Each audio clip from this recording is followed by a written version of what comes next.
Yo les postos, bienvenue dans cette nouvelle vidéo. Ce mercato va être indéniablement complètement fou et historique, peut-être l'un des plus grands mercatos depuis de nombreuses années les postos, que ce soit au Paris Saint-Germain mais aussi dans les autres clubs européens. On va analyser tout ça, les grosses infos de ces dernières heures. Et du côté du Paris Saint-Germain, on pourrait avoir une arrivée très imminente et pas celle de Donnarumma. Donnarumma, ça va être officialisé demain ou après-demain. Il reste plus que quelques détails à régler pour que Mino Raiola finisse de compter les billets parce que 20 millions, c'est long à compter. Après Wijnaldum, qui a fait 3 masterclass en 3 matchs avec les Pays-Bas et qui est arrivé pour 0 €, Donnarumma va être officialisé demain pour 0 €. Une autre arrivée pourrait être officialisée, voire 2 et voire peut-être 3 les postos. Et en ce qui concerne le staff technique du PSG, là aussi ça pourrait bouger. Mais on commence avec Ousmane Dembélé, qui sera absent pour 4 mois, comme a indiqué l'équipe. L'ailier va se faire encore une fois opérer. Franchement, il enchaîne les blessures et encore une phase difficile pour Ousmane Dembélé, qui sera absent au moins 4 mois.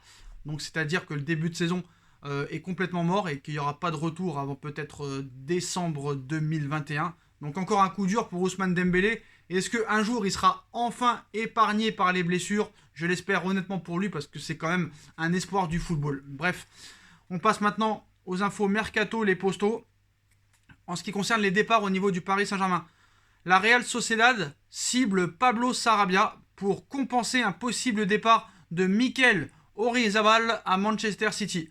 Le PSG l'a placé sur le marché des transferts et l'évalue à 15 millions d'euros, comme Michel Bakker.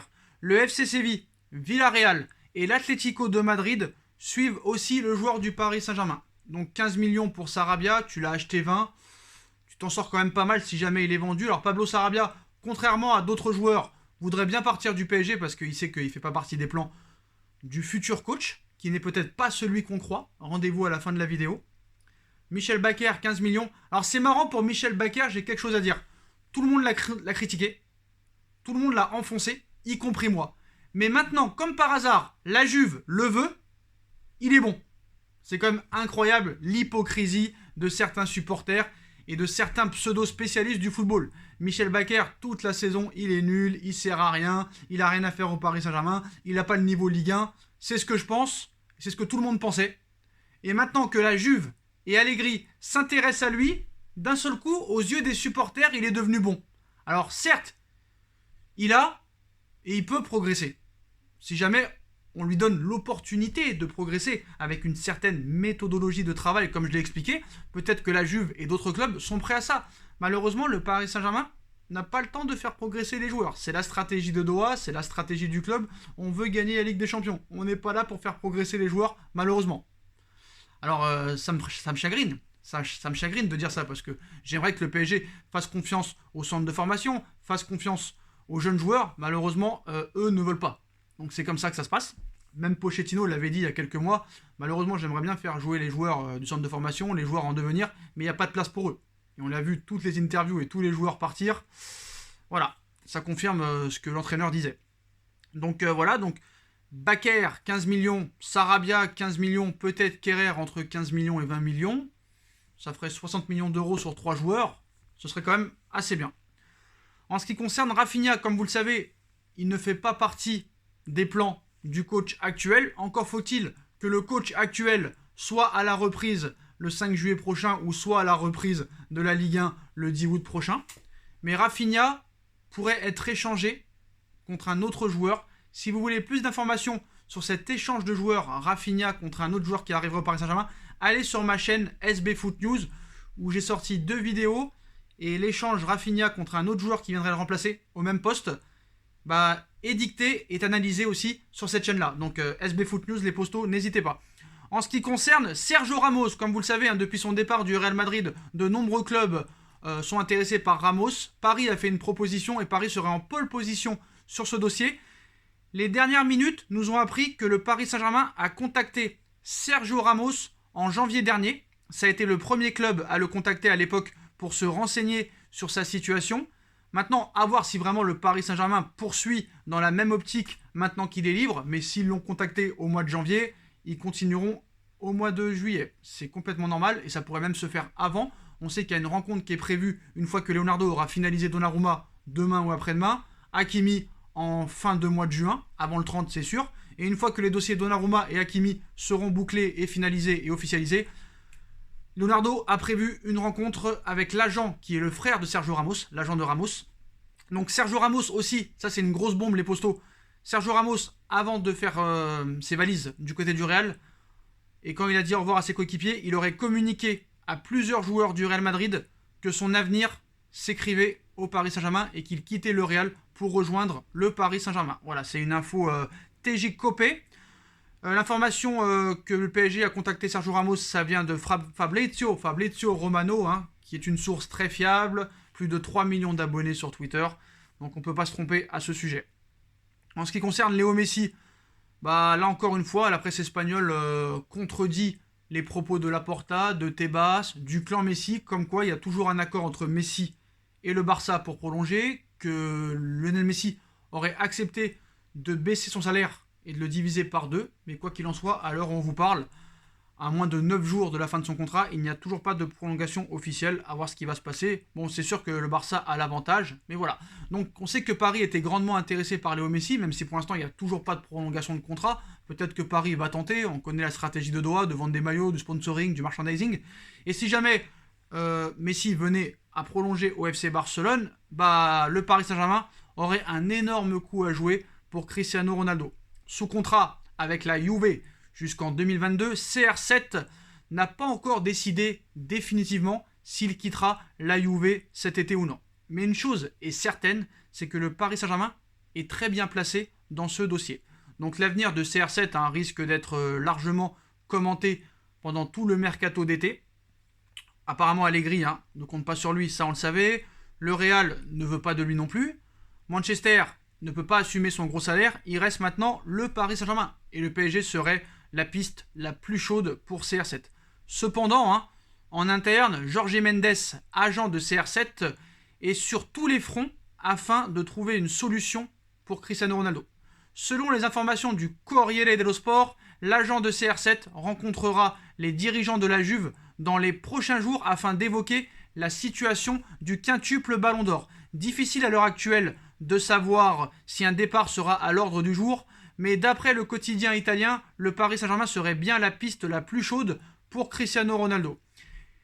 Et pour cause, le Real ne serait pas dans le coup, tandis que Manchester United se concentre exclusivement sur l'arrivée de Jadon Sancho, qui est déjà compliqué à finaliser. Donc le PSG voit une énorme occasion se présenter pour le recrutement de CR7, et c'est sûr qu'à 1 an et demi de la Coupe du Monde au Qatar, ce serait une opération extraordinaire pour Doha et pour promouvoir cette Coupe du Monde qui est très vivement critiquée depuis l'approbation en 2010. Donc voilà, maintenant la bombe les postos, la bombe de cette vidéo, la bombe du soir. La bombe du soir. Bien que les rumeurs de départ de l'actuel entraîneur du Paris Saint-Germain, Mauricio Pochettino, s'était un peu calmé ces derniers jours, l'entraîneur argentin ferait toujours le forcing, le pressing en interne auprès de ses dirigeants pour quitter le Paris Saint-Germain. Alors juste après la fin de saison, plusieurs informations ont circulé. Il y a eu beaucoup de rumeurs sur l'avenir de Mauricio Pochettino, qui aurait voulu quitter le Paris Saint-Germain pour retourner à Tottenham. Seulement quelques mois après son arrivée, lassé des rumeurs, Leonardo a toutefois tapé entre guillemets du poing sur la table au début du mois à France Football en disant « Les rumeurs autour de Pochettino sont fatigantes. Je parle avec lui tous les jours pour préparer ensemble la saison prochaine. Il a 2 ans de contrat et nous sommes très contents de son travail. » Est-ce que c'est suffisant pour faire taire les rumeurs? Non. Après, on connaît un petit peu l'art de la communication de Leonardo. Il dit à tout le monde ce qu'il veut entendre, mais voilà. On se rappelle avec Tuchel, on se rappelle avec Camboire il y a plus de 10 ans maintenant, avec Carlo Ancelotti. Et Pochettino ferait toujours le forcing pour quitter le PSG. On sait qu'il y a beaucoup de coachs qui ont refusé Tottenham, Conte, ainsi que Gennaro Gattuso. Il y a un 3e coach qui a refusé, je n'ai plus son nom en tête. Et en effet, alors que ce dossier semblait clos et que Pochettino resterait l'entraîneur du Paris Saint-Germain pour la saison 2021-2022, Duncan Castle a relancé la rumeur et le feuilleton Pochettino au micro du Transfer Windows Podcast. Le journaliste du Daily Record assure que Mauricio Pochettino souhaite toujours quitter le Paris Saint-Germain et espère que sa direction et que ses dirigeants le laissent retourner chez les Spurs de Tottenham cet été. Il faut dire que l'entraîneur argentin n'est toujours pas sorti de toutes ces rumeurs, hein. Il n'a toujours pas parlé depuis toutes ces rumeurs, il n'a jamais démenti, il n'a jamais contredit la presse qu'il annonçait partant du Paris Saint-Germain, afin de faire taire ces rumeurs qui semblaient donc être relancées. Mais voilà, Pochettino ne parle pas, Leonardo un petit peu évasif, et apparemment les tensions qu'il y a entre Leonardo et Mauricio Pochettino, ce serait déjà sur le mercato, sur la façon de voir les choses, de jouer l'équipe, mais aussi apparemment sur le dossier Rafinha. Comme vous le savez, hein, Rafinha est arrivé à la toute dernière seconde du mercato le 4 octobre vers les 23h50-52, je me rappelle très bien, on avait fait un live, et Leonardo s'était vraiment battu pour attirer Rafinha jusqu'à la dernière minute. C'était à l'époque de Tuchel, maintenant c'est Pochettino, et Pochettino ne compte pas du tout sur Rafinha. C'est-à-dire que même s'il n'y a plus de milieu de terrain, il te mettra des milieux de terrain de U17 à la place de Rafinha. Pourtant, Rafinha est un joueur exemplaire, que ce soit sur le terrain ou en dehors. On se rappelle de la clause comme quoi si jamais le PSG atteignait les demi-finales de Ligue des Champions cette saison, il fallait reverser plus d'1,5 million d'euros au Barça. Et Leonardo, lui, il se dit son travail est mis de côté et ça c'est hors de question. Alors soit Rafinha rapporte de l'argent, s'il rapporte pas de l'argent, Rafinha doit rester dans l'équipe. Donc ça risque d'être problématique. Et c'est sûr que si Leonardo fait un mercato et que Pochettino ne les met pas sur le terrain, ça risque d'être chaud. Donc voilà les postos, en tout cas l'avenir de Pochettino est toujours en pointillé. Tant que les Spurs de Tottenham n'auront pas officiellement annoncé un nouveau coach, il y aura toujours des rumeurs comme quoi Pochettino pourrait retourner en Première Ligue à Tottenham, là où il a entraîné pendant 4-5 ans. Mais l'information aussi principale du jour, c'est que Ramos devrait bien débarquer au Paris Saint-Germain avec Hakimi et Donnarumma. Et ça, c'est quand même très bien pour le Paris Saint-Germain. Donnarumma, 0€, qui est quand même l'un des grands espoirs à ce poste, même si Keylor Navas doit rester numéro 1 à mes yeux, parce qu'il est complètement incroyable et c'est l'un des meilleurs gardiens du monde à l'heure actuelle. Donc Donnarumma 0, Sergio Ramos à 0, qui est quand même une référence à son poste, même s'il a 35 ans. Wijnaldum, qui te fait masterclass sur masterclass. Les supporters parisiens n'étaient pas contents de son arrivée, ils sont en train de changer d'avis, c'est à mourir de rire. Il fait un Euro complètement exceptionnel, déjà 3 buts en 3 matchs, un nombre incalculable de ballons récupérés. Wijnaldum 0€, Donnarumma 0€, Ramos 0€, Hakimi 22 ans, 75 millions d'euros. J'ai envie de te dire, le mercato commence bien. Et s'il y a d'autres départs, il devrait y avoir des nouvelles arrivées. Après, si Pochettino quitte le PSG pour Tottenham, qui viendrait le remplacer? Zinedine Zidane? Je vois que ça. Parce qu'on a vu que apparemment c'est la priorité de Doha, qu'il y a eu des discussions il y a quelques semaines. Zidane est libre, la Juve s'est pris.